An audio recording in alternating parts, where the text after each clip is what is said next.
Hello again, doctors. Now we are going to read the distal intestinal obstruction syndrome in cystic fibrosis. So let's start with the definition. What's that and what does it mean? An acute, complete, or incomplete fecal obstruction in the ileocecum. So the definition is acute, complete, or incomplete fecal obstruction in the ileocecum. Okay, so it's exactly at the ileocecal junction. In contrast, constipation is defined as a gradual fecal impaction of the total colon. So how we can differentiate the DIOS from the real constipation?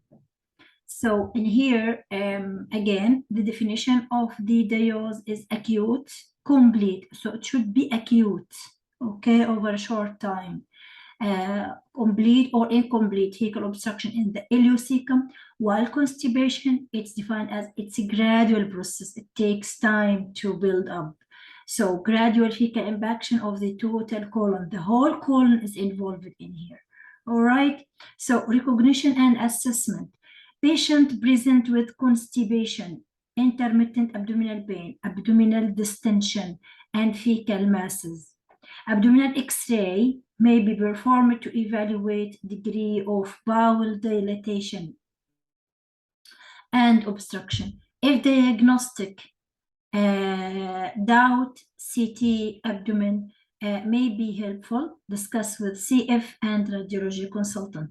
So usually how you will assess or recognize the child or CF patient with DIOS, which is distal intestinal obstruction syndrome. So he will present with constipation, tummy pain on and off, tummy distension, fecal masses when you examine his tummy. The abdominal X-ray will show you how much the bowel is dilated. If you are in doubt, you are not sure, you can request a CT abdomen, but you have to discuss with the CF and radiology consultant beforehand. Okay, so that's the history examination, abdominal X-ray, and CT abdomen after discussion. So let's go to the management. Manage medically with surgical intervention. Use it only as a last resort. So you don't think about the surgical intervention in the first place. Never, ever. So the management basically will be medically in the first place.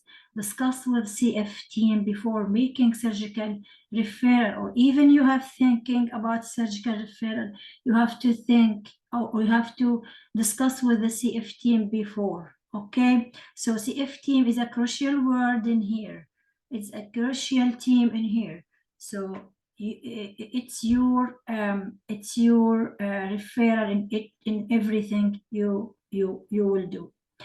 If symptoms are mild, prescribe daily macrogel laxative, which is Movicol. You will check the BNF for doses as well and encourage fluids. Ensure adherence with pancreatic enzyme replacement therapy. So the first step is we have a Movicol, okay? Movicol, that's my first step. You have to check whether he is compliant with his pancreatic enzymes or not. If unresponsive or symptoms more severe, ensure adequate rehydration, low threshold for IV fluid, and essential for all neonates and infants, and for 3 hours or more after administration of treatment. Monitor fluid balance and allow food. Okay, so once you have started the Movicol, you have to ensure that he is drinking plenty of fluid according to his need. If he is not responding to the Movicol, you have to ensure that he is well hydrated. He's taking whether IV fluid or oral intake to make sure that the Movicol will work very well with him. Okay, sodium amido triazole, which is known by gastrographine. Okay, gastrographine, it's given according to the age group, whether aged 1 month and according to body weight as well. So aged 1 month up to 2 years, and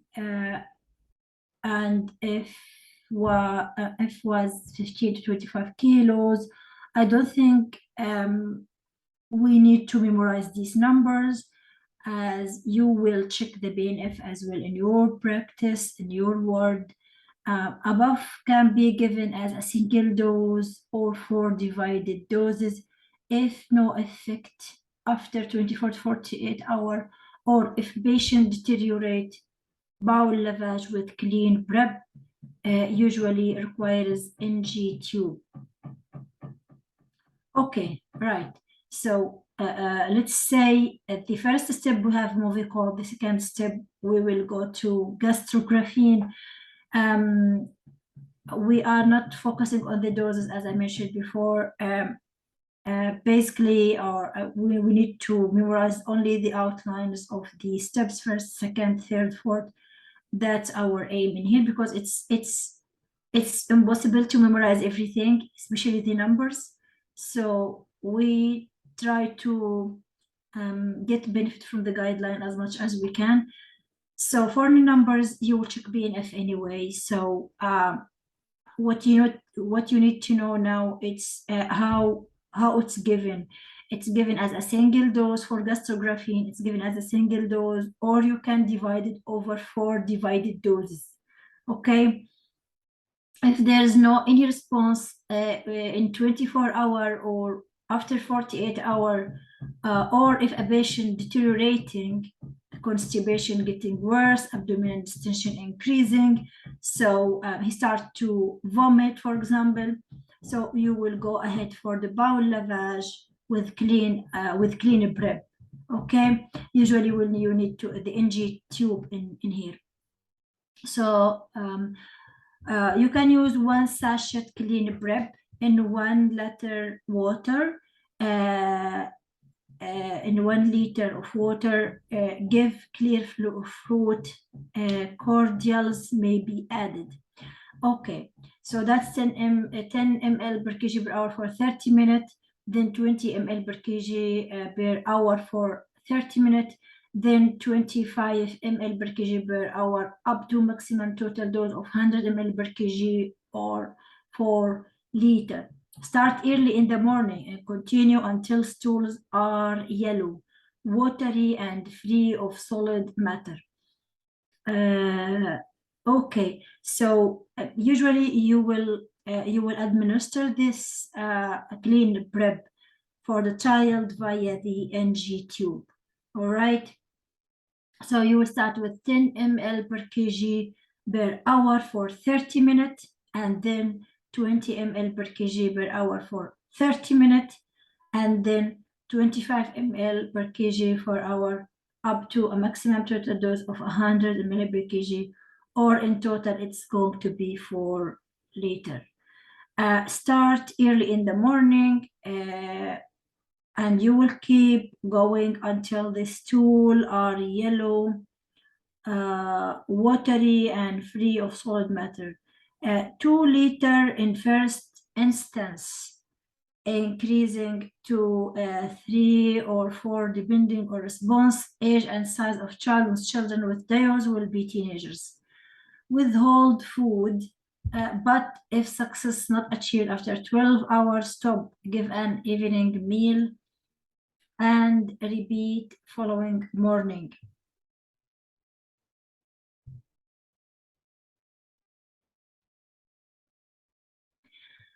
Okay, monitor effectiveness with plain abdominal X-ray before and after lavage. If signs of complete intestinal obstruction, stop lavage, give IV fluid, and discuss contrast enema with CFT.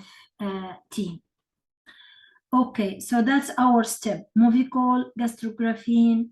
Then the last thing is the enema after discussion with the CF team. Okay, so that's in simple. It's only one page of management of distal intestinal obstruction syndrome in CF patients. Thank you for watching.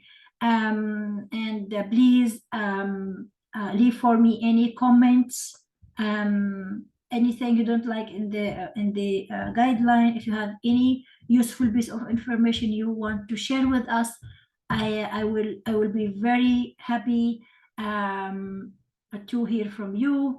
Please leave for me like, comment, and please do subscribe if you don't do so. Thank you very much. Bye-bye.